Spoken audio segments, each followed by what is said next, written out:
बहुत पुरानी बात है। धारा नगरी में गंधर्वसेन नाम का एक राजा राज करते थे।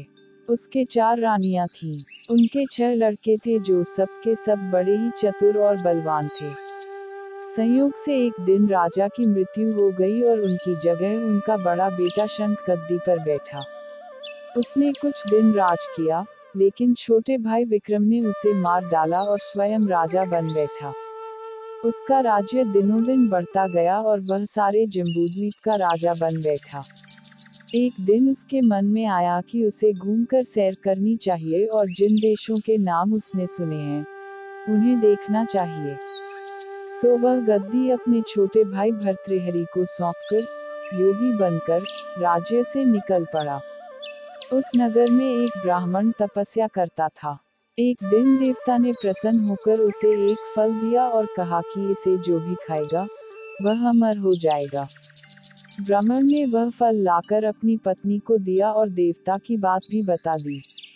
ब्राह्मणी बोली, हम अमर होकर क्या करेंगे? हमेशा भीख मांगते रहेंगे।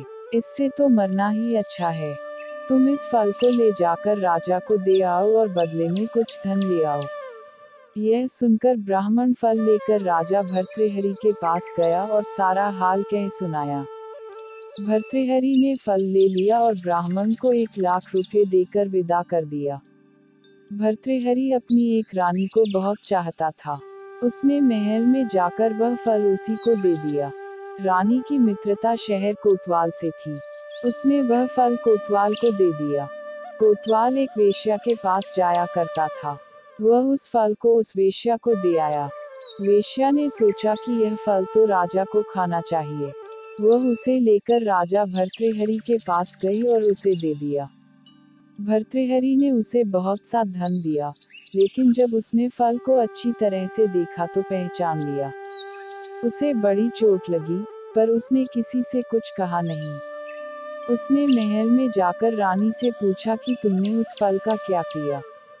रानी ने कहा, मैंने उसे खा लिया। राजा ने वह फल निकाल कर दिखा दिया।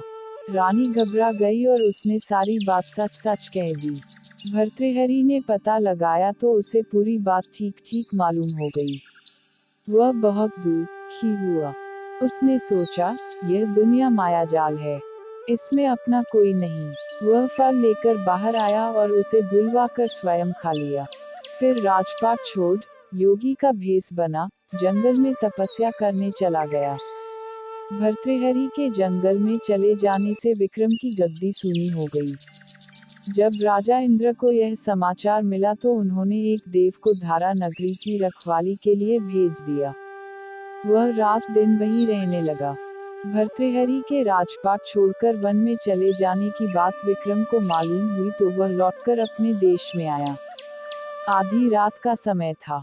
जब वह नगर में घुसने लगा तो देव ने उसे रोका। राजा ने कहा, मैं विक्रम हूँ। यह मेरा राज है।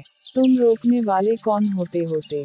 देव बोला, मुझे राजा इंद्र ने इस नगर की चौकसी के लिए भेजा है। तुम सच्चे राजा विक्रम हो तो आओ, पहले मुझसे लड़ो। दोनों में लड़ाई हुई। राजा ने जरा सी देर में देव को पछाड़ दिया। तब देव बोला, हे राजन, तुमने मुझे हरा दिया। मैं तुम्हें जीवन दान देता हूँ। इसके बाद देव ने कहा, राजन, एक नगर और एक नक्षत्र में तुम 3 आदमी पैदा हुए थे। तुमने राजा के घर में जन्म लिया, दूसरे ने तेली के और तीसरे ने कुम्हार के। तुम यहाँ का राज करते हो, तेली पाताल का राज करता था। कुम्हार ने योग साध कर तेली को मारकर शमशान में पिशाच बना सिरस के पेड़ से लटका दिया है। अब वह तुम्हें मारने की फिराक में है, उससे सावधान रहना।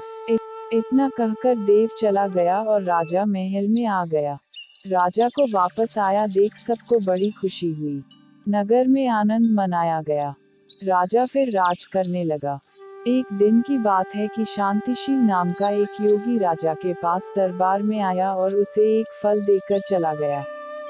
राजा को आशंका हुई कि देव ने जिस आदमी को बताया था, कहीं यह वही तो नहीं है। यह सोच उसने फल नहीं खाया, भंडारी को दे दिया। योगी आता और राजा को एक फल दे जाता। संयोग से एक दिन राजा अपना अस्तबल देखने गया था। योगी वहीं पहुंच और फल राजा के हाथ में दे दिया। राजा ने उसे उछाला तो वह हाथ से छूटकर धरती पर गिर पड़ा। उसी समय एक बंदर ने झपटकर उसे उठा लिया और तोड़ डाला। उसमें से एक लाल निकला, जिसकी चमक से सबकी आंखें चौंधिया गईं।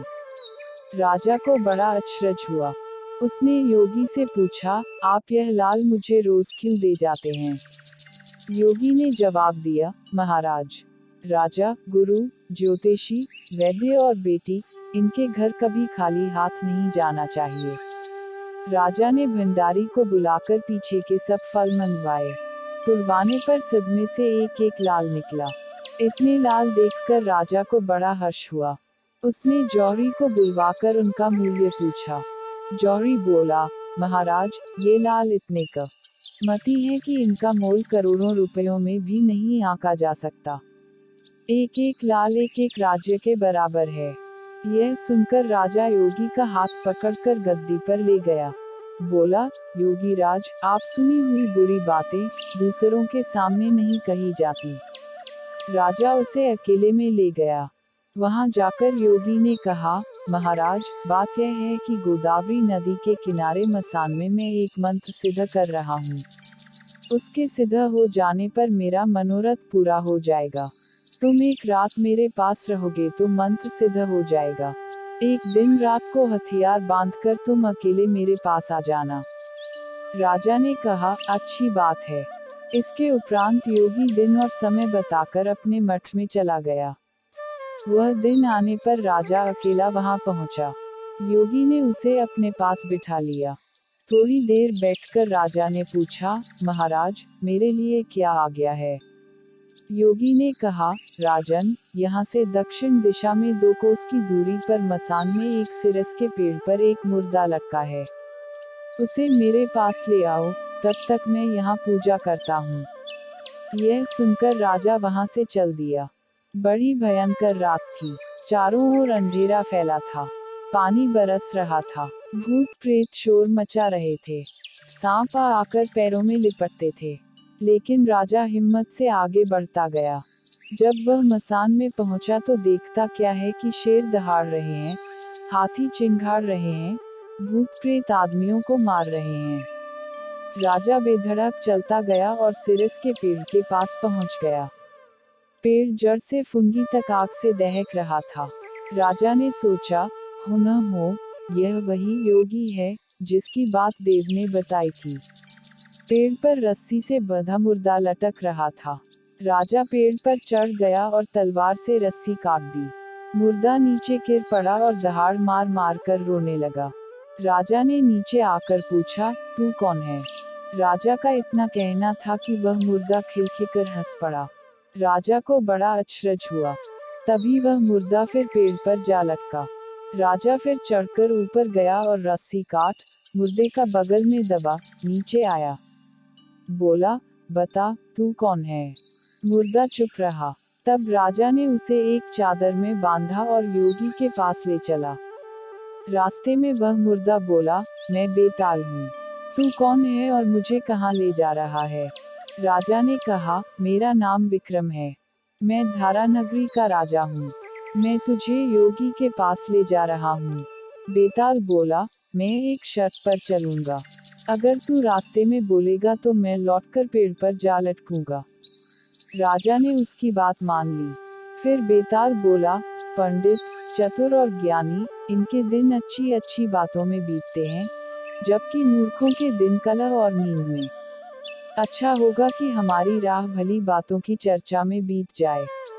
मैं तुझे एक कहानी सुनाता हूँ। ले,